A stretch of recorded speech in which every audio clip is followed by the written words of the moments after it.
Thunder twins 2021 को dislike या like कर दें। कहानी की शुरुआत में हम एक बूढ़े आदमी को देखते हैं जो कि एक प्रीस्ट पादरी थे। वो एक आइलैंड के पहाड़ पर बैठे प्रेयर इबादत कर रहे होते हैं, मगर अचानक से उनके ऊपर आसमान से आग गिरने लगी थी, जिसे देखकर वो बहुत ज्यादा डर गए थे। वो आग आसमान पर भी गोल गोल चक्कर में घूम रही होती है। इसके बाद वो आग एक और आदमी पर जाकर गिरी थी जो कि जाओ खानदान का राजा था। उस आग को गिरते एक और अजीब सफेद बालों वाले आदमी ने भी देखा था जो कि शैन डायनेस्टी यानी कि शैन खानदान का लीडर था। वो एक टावर पर खड़ा था जिसको स्टार टावर के नाम से भी जाना जाता था। यहाँ पर प्रीस्ट, राजा और लीडर इस बात को जान गए थे कि ऐसी आसमान से आग का गिरना इस बात की निशानी है कि एक नया जनरल पैदा होने वाला है जो कि हम पर हुकूमत करेगा, जिसके आने से सब कुछ बदल जाएगा। और अभी इस वक्त शैन खानदान की हर तरफ हुकूमत थी, मगर लीडर जान चुका था कि बहुत जल्दी ये सब कुछ खत्म होने वाला है। जबकि जाओ खानदान के राजा की हुकूमत दिन ब दिन ताकतवर होती जा रही थी और इस बात को भी कहा जाता था कि नया जनरल जाओ खानदान में पैदा होगा। अब जो शैन का लीडर था वो अपने सिपाहियों को ये हुक्म देता है कि जाकर वो जाओ खानदान और उसके राजा को खत्म कर दें, क्योंकि वो नहीं चाहता था शैन खानदान की हुकूमत कभी खत्म हो और कोई नया जनरल उन पर हुकूमत करे। अब शैन खानदान के सिपाही जाकर सभी पर हमला कर देते हैं। उन्होंने सबको मार दिया था। शैन का लीडर हमेशा यही चाहता था कि हर तरफ उसकी हुकूमत हो। हमले की वजह से सभी लोग मारे गए थे, उनके घर तक तबाह हो चुके थे। इस दौरान बस जो उस शहर का लीडर था उसके जुड़वा बेटे ही जिंदा बचे थे। लीडर बहुत ज्यादा जख्मी हो चुका था। वो इस बात को जानता था कि वो ज्यादा देर जिंदा नहीं रह सकता,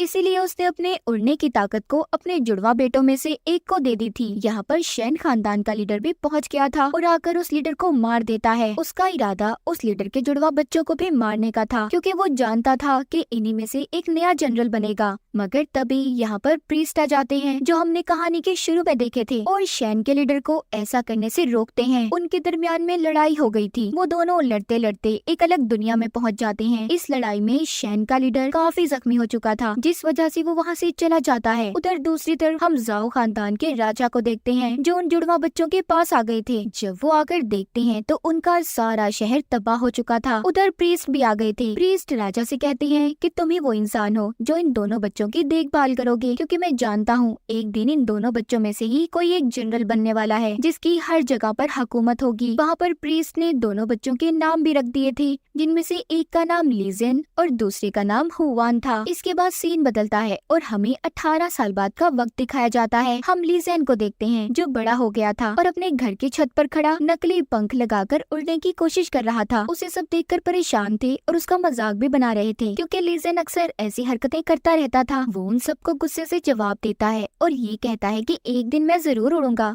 और जमीन पर आकर गिर जाता है। इसके बाद हम हुआन को देखते हैं जो लीजेन की तरह ही बड़ा हो चुका था। वो अपने डैड राजा के साथ बैठा मीटिंग कर रहा था और ये जाओ खानदान के वही राजा थे जो बचपन में इन्हें अपने साथ लेकर आए थे। राजा के साथ एक बहुत ही प्यारी लड़की बैठी थी जो उनकी स्टूडेंट थी। उसका नाम शिंक होता है। राजा यहाँ पर अब दोनों भाइयों को प्रीस्ट के मिशन के बारे में बताते हैं कि प्रीस्ट चाहते हैं कि तुम्हें जाकर जनरल की गोल्डन स्टिक को लाना होगा, जिसके बाद ही तुम्हें जनरल बनाया जाएगा और वो स्टिक सिर्फ वही उठा सकता है जो असल जनरल होगा, जो कि राजा की नजरों के सामने हुआन था। ये सुनकर लीजेन कहता है मैं भी अपने भाई के साथ जाना चाहता हूँ, और वो लड़की शिंग भी जो राजा की स्टूडेंट थी इनके साथ जाने के लिए तैयार हो जाती है। पहले तो राजा इनको रोकते हैं पर बाद में तीनों को जाने की इजाजत दे दी थी। जाते हुए रास्ते में लीजेन अपनी बातों से सबको मजे करवा रहा था, जबकि हुआन बिल्कुल खामोश था। वो हमेशा ऐसे ही रहा करता था। अब वो एक पुराने कब्रिस्तान में आ गई थी। अब जब वो आगे जाने लगते हैं तो अचानक से उनके आगे एक दीवार आ गई थी। उस दीवार को देखकर लीजेन मजाक में ये कहता है कि इस दीवार को तो मैं एक मुक्का मारकर ही तोड़ सकता हूँ। जब वो ऐसा करता है तो सच में दीवार टूट गई थी, जिसे उसका भाई और शिंग देखकर हैरान हो जाते हैं। जैसे ही वो दीवार गिरती है उसके पीछे एक स्टैचू, एक मूर्ति थी जिसके हाथ में वही गोल्डन स्टिक थी जिसको ये यहाँ पर लेने आए थे। अब उसको लेने हुआन आगे बढ़ता है, क्योंकि राजा ने उसे बताया था कि वही असल जनरल है। पर जब वो स्टिक को उठाने जाता है उससे वो स्टिक नहीं उठाई जाती। अब उसे उठाने लीजिंग आगे बढ़ता है। जब वो स्टिक को पकड़ता है तो वो तो उसके हाथों से चिपक गई थी। वो उसको उठाकर जमीन पर मारता है तो जमीन से रोशनी बाहर आई थी और वो रोशनी सीधा आसमान तक जा रही थी। ये देखकर लीजिंग का भाई और शिंग काफी हैरान होते हैं। उधर दूसरी तरफ हमें शैन का लीडर दिखाया जाता है जो बैठा कोई जादू कर रहा था। अचानक से उसकी आंखें खुलती हैं। उसे पता चल गया था कि जो असल जनरल है वो गोल्डन स्टिक तक पहुंच चुका है। महल में जब राजा और प्रीस्ट साथ होते हैं तो उधर ली ज़ेंग हाथ में गोल्डन स्टिक लेकर आ रहा था, जिसे देखकर दोनों हैरान हो गए थे क्योंकि ये दोनों तो समझते थे कि असल जनरल हुआन है। अब ये दोनों इस बात को जानने के बाद हुआन को जंगल में ले जाते हैं। ये दोनों हुआन को मारना चाहते थे। दरअसल जो हमने कहानी के शुरू में देखा था, लीडर यानी कि इनके असल डैड ने अपने विंग्स की थंडर पावर हुआन के अंदर डाल दी थी, मगर वो जानते थे कि उनके बेटों में हुआन नहीं बल्कि ली ज़ेंग असल जनरल है। ऐसा उन्होंने इसलिए किया ताकि ली ज़ेंग के बारे में कभी किसी को कुछ पता न चले कि वो असल जनरल बनेगा, वरना उसकी जान को भी खतरा हो सकता था। अब प्रीस्ट हुआन को बताते हैं कि तुम्हारे डैड ने जो तुम्हें अपनी ताकतें दी थी, हम चाहते हैं कि वो सारी ताकतें ली ज़ेंग को मिल जाएं, क्योंकि वो ही जनरल है और ऐसा तभी मुमकिन है जब हम तुम्हें मार देंगे। लेकिन तभी वहाँ पर शैन का लीडर पहुँच चुका था जो कभी भी अपनी हुकूमत खत्म होने नहीं देना चाहता था। वो राजा और प्रीस्ट पर हमला करता है और वहाँ से हुआन को अपने साथ ले गया था। वो उसे उस जगह पर ले आया था जहाँ पर हुआन और ली ज़ेंग पैदा हुए थे, यानी कि वही जगह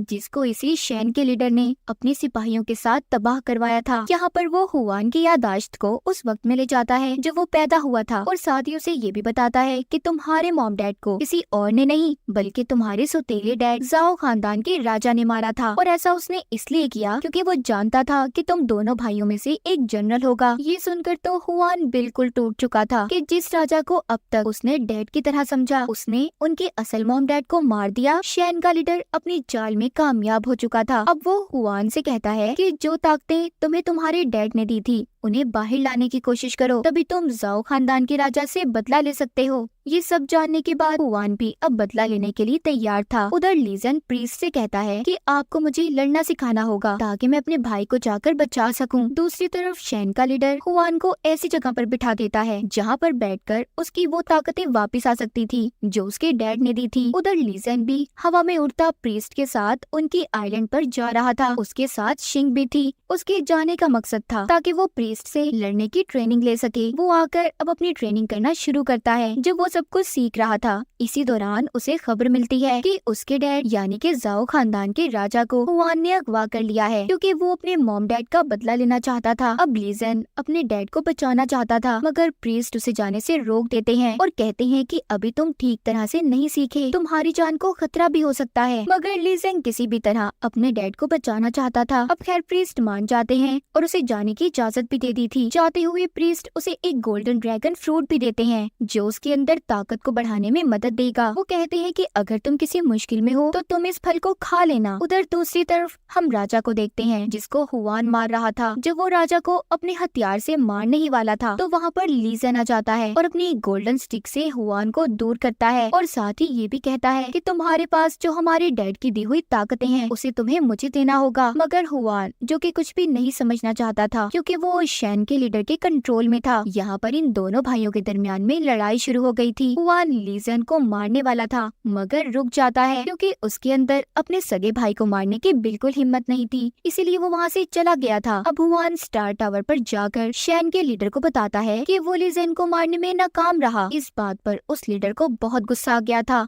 वो हुआन को वापस से दोबारा उसी जगह पर जाने का कहता है क्योंकि वो जानता था उस जगह दोबारा जाकर हुआन की पावर्स एक्टिवेट हो सकती हैं। दूसरी तरफ ली ज़ेंग और शिंग को भी देखते हैं जो स्टार टावर के अंदर आने में कामयाब हो गए थे, मगर उन्हें आने में देर हो जाती है क्योंकि हुआन अपनी बुराइयों की वजह से अब डीमन में बदल चुका था। जब ली ज़ेंग अंदर आता है तो दोनों में आते ही लड़ाई शुरू हो गई थी। तभी लड़ते हुए हुआन के अंदर जो पावर्स थी वो एक्टिवेट हो जाती हैं। उसके अंदर जो उड़ने की ताकतें थी वो वापस आ जाती हैं। हुआन वहाँ पर शिंग पर हमला करता है जो अब तक ली ज़ेंग का साथ दे रही थी, मगर ली ज़ेंग आकर उसे बचा लेता है और वो हथियार ली ज़ेंग को लग गया था। हुआन ने ली ज़ेंग को पकड़ लिया था। शिंग जाकर सारी बातें राजा और प्रीस्ट को बताती है, इसलिए वो ली ज़ेंग को बचाने पोर्टल के रास्ते से स्टार टावर में पहुँच गए थे। उधर दूसरी तरफ हुआन को पता चल चुका था कि शैन का लीडर उसे धोखा दे रहा है, क्योंकि शैन का लीडर अब हुआन की ताकतों को अपने अंदर हासिल करना चाहता था। शैन का लीडर जब ये सब कुछ कर रहा था, तभी हुआन को एक सपना आता है। वो देखता है कि उसकी फैमिली और सभी को मारने वाला कोई और नहीं बल्कि शैन का लीडर था। तभी वहाँ पर उसके पास राजा और प्रीस्ट ली ज़ेन भी पहुँच गए थे। उन्होंने आकर हुआन को बचा लिया था, मगर उन्हें देर हो गई थी, क्योंकि शैन के लीडर ने हुआन की आधी ताकतों को ले लिया था। ये सभी अब जल्दी से बाहर जाते हैं, जहाँ पर शैन लीडर के सिपाही इनका रास्ता रोक रहे थे। एक सिपाही जब ली ज़ेन को मारने वाला था, तो उसके आगे शिंग आ जाती है और खुद अपनी जान दे देती है। ली ज़ेन जब ये देखता है तो गुस्से में अब वो अपनी गोल्डन स्टिक निकालता है,